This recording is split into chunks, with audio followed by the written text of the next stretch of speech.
आई ना सर, देखी ना सर, ऐजा ले रहुआ गाय भैंस सब कुछ बांध सके नहीं।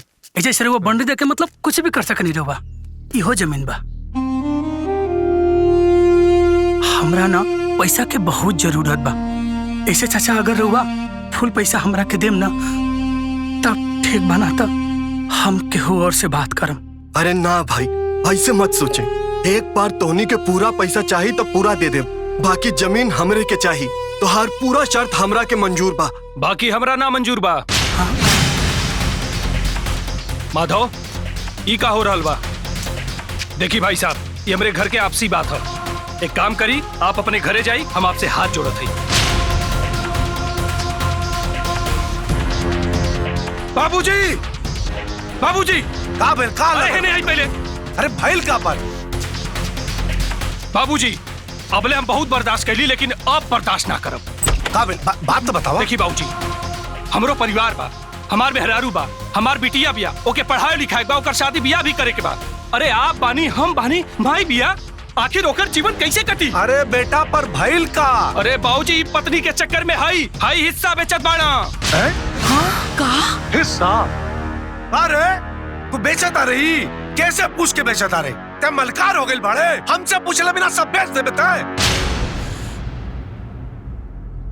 का करी बाबूजी, एकरा अलावा ना हमरा भी और कोनो रास्ता नहीं के।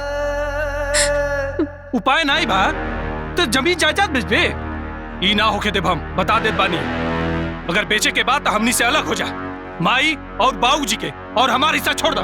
बाकी तू अपन हिस्सा लुटाए बा, बर्बाद करे बा, जोन करे बा करा, हमसे कोनो मतलब ना बा।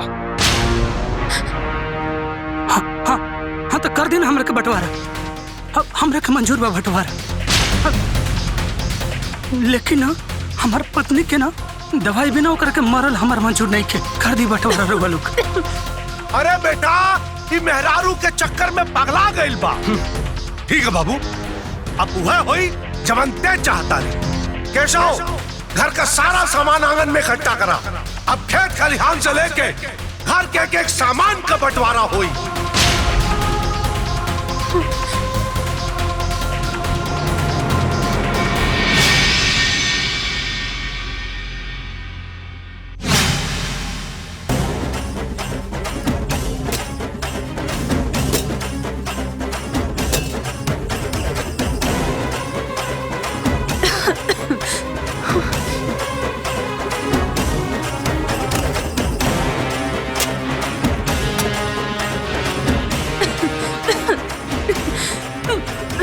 तुलसी,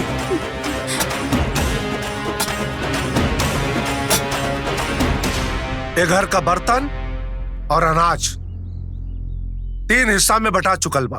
एक हिस्सा तोहार, एक केशव का और एक हमार। बाबूजी, घर दुआर, खेत की यारी सब अलग कर दी। हमरा के रोज रोज के झंझट ना झेले बा। टोटल 20 बीघा जमीन बा हमनी का। एक के हिस्सा में 6.5 बीघा 6.5 बीघा आवेला।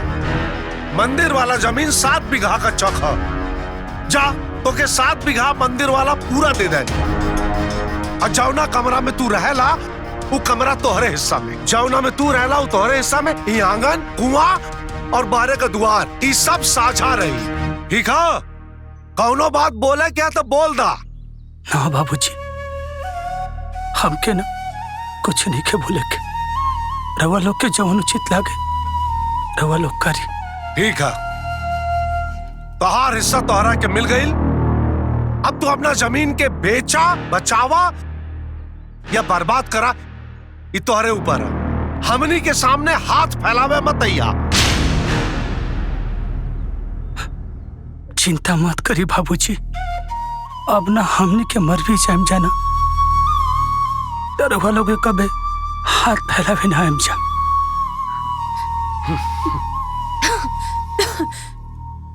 तोहरा के छोड़ब जहिया हमर अर्थी हो उठे। हाथ में हाथ रही ई साथ, जन्म के साथ न छूटे। हाथ में हाथ रही ई।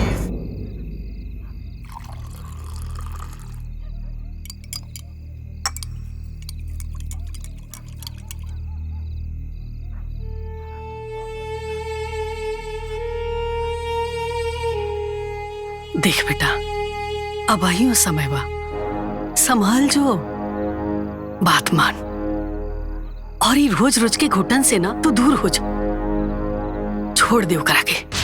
अरे ओकरा तो जिए के बाना ना, तो ओकरा पीछे ती अपन जीवन काहे बर्बाद करता रे? अरे ओकर 4 दिन के जिंदगी के पीछे अपन सब कुछ नाश मत कर, ना तो अंत में ना तोरा हाथे पछतावा के अलावा कुछ न लगे।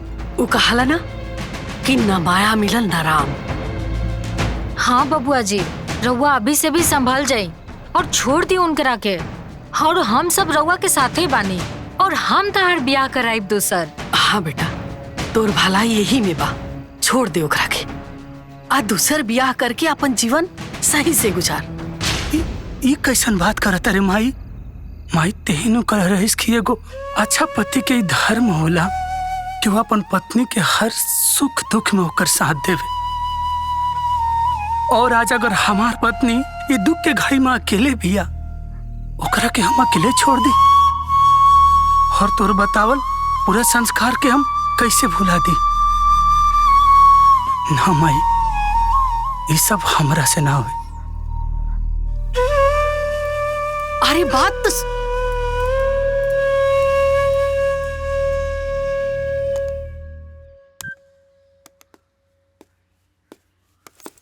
माधव, जी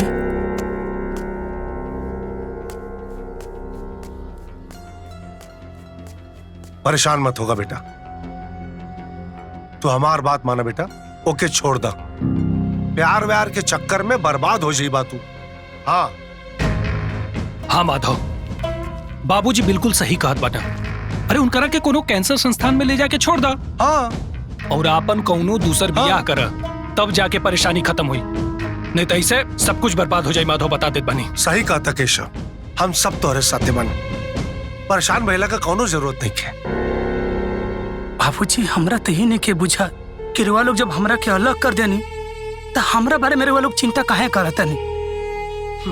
एगो बात बताई बाबूजी, मान ली राउर एगो बेटी होखी और आज जौनी तुलसी के बीमारी भइल बा, ओकरा अगर भई रही तो ओकर पति ओकरा के छोड़ दी। खैर बाबूजी, हम बस इतना कल चाहता नहीं कि रुआ लोग हमार चिंता मत करी। हमरा भाग्य में ना जवन भी सुख दुख लिखल हुई हम सब भोग ले, और रउआ लोग से कुछ कहे भी ना आए। रउआ लोग आपन देखी, हम आपन देखा।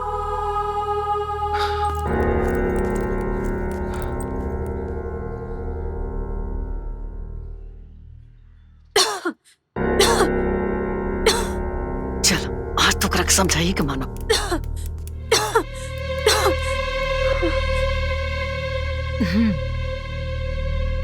देखा दुल्हीन, तू कैसन पत्नी बाड़ी हो, जेकरा अपना पति के दुख देवे में तनिको संकोच नहीं के आवत? हमरा माधव के बर्बादी करके छोड़बू का? अम्मा जी, रवा ऐसे काहे बोला तानी? भला हम ऐसे काहे चाहब? अरे नैखू चाहत तो उनकर पिंडा छोड़ काहे नहीं को दे? तू तो जानते बारू कि कैंसर के कोई दवाई ना होला, आ तू जब ले जा रहबू उ त मनिए ना, आ तारा चक्कर में अपन जिंदगी बर्बाद कर ली हन। देखा छोटको, हम तारा से अपना बेटा के भीख मांगता नहीं, वापस कर दा हमरा बेटे के वापस कर। अरे गुमाई होके अपना आँख के सामने अपने बेटा के तिल तिल तड़पत नहीं देख सकता। देखिए अम्मा जी, जैसे वहाँ के राउर बेटा बने वैसे ही हमार पति भी बने, हमके भी वहाँ के चिंता बाटे। बाकी हम का करें, कहाँ जाए?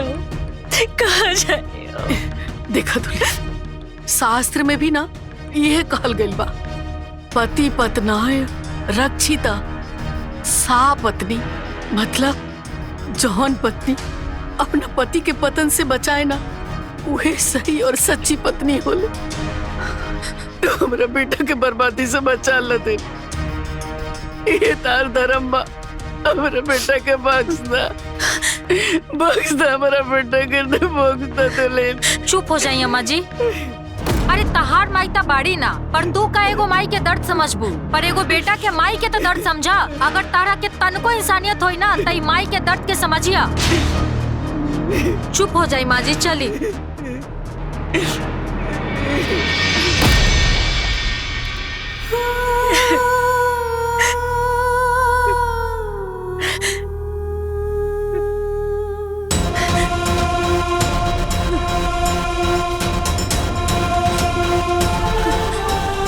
मैना उड़ उड़ मोर उड़ मोर उड़ बकरी उड़। बकरी पकड़ा गइलू अब तो तारा के। तुलसी अच्छा चल फिर से कर। ठीक बा। चिड़ै उड़ चिड़ै उड़ तुलसी कौवा उड़ कौवा उड़ बैल उड़ तुलसी ना उड़ाए बे। तुलसी चिड़ै उड़ चिड़ै उड़ तुलसी कहाँ गई? पकड़ा गइली रे। चिड़ैया उड़ चिड़ैया उड़। मई तुलसी के दिखली सका? अबला अब हमारा ये काम रह गइल बा कि तोरा तुलसी के खोज खबर रखी, कहाँ बिया कहाँ ना। देख कहीं घर ही में होई। अरे माई, हाँ हाँ बाबूजी, बाबूजी अरे तुलसी के दिखनी है का? ना हमके का पता। केहू के मालूम नहीं कहता तुलसी तुलसी तुलसी तुलसी तुलसी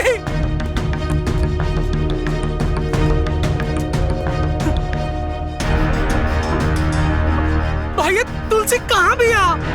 अरे हमरा कहाँ पता बा कि तुहार तुलसी कहाँ बा? अरे जब क्यों के पता नहीं कहता तुलसी कहाँ गई? तुलसी तुलसी तुलसी तुलसी तुलसी माधव माधव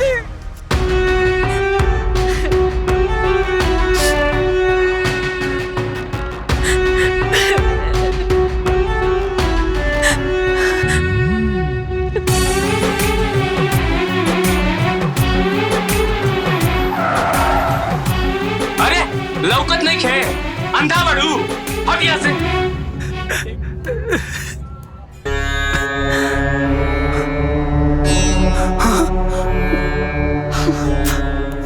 तुलसी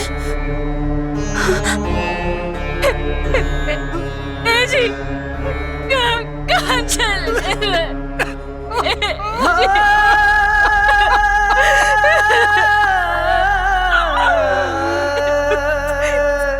हमके छोड़ के कहाँ चल गई रो तुलसी? तारा के हम कहाँ ना खोजनी, छोड़ के कहाँ चल गई रो तुलसी? हमके माफ कर दे, माफ कर दे।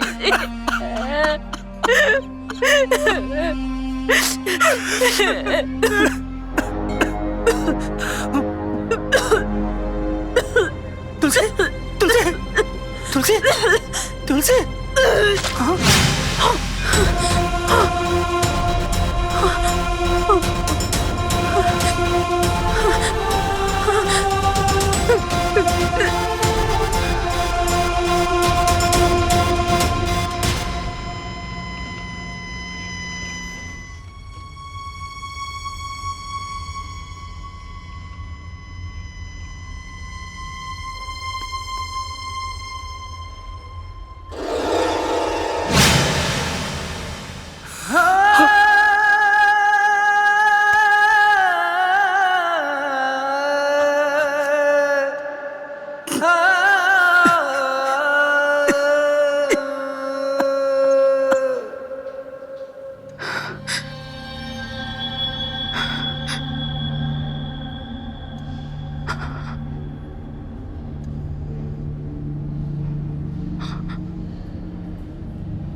तुलसी हाथ में हाथ रही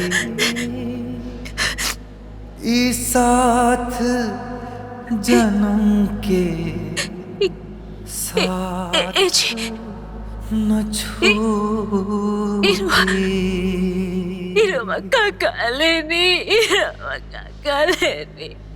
हम अपना सर के बाल हटवा लेनी तुलसी।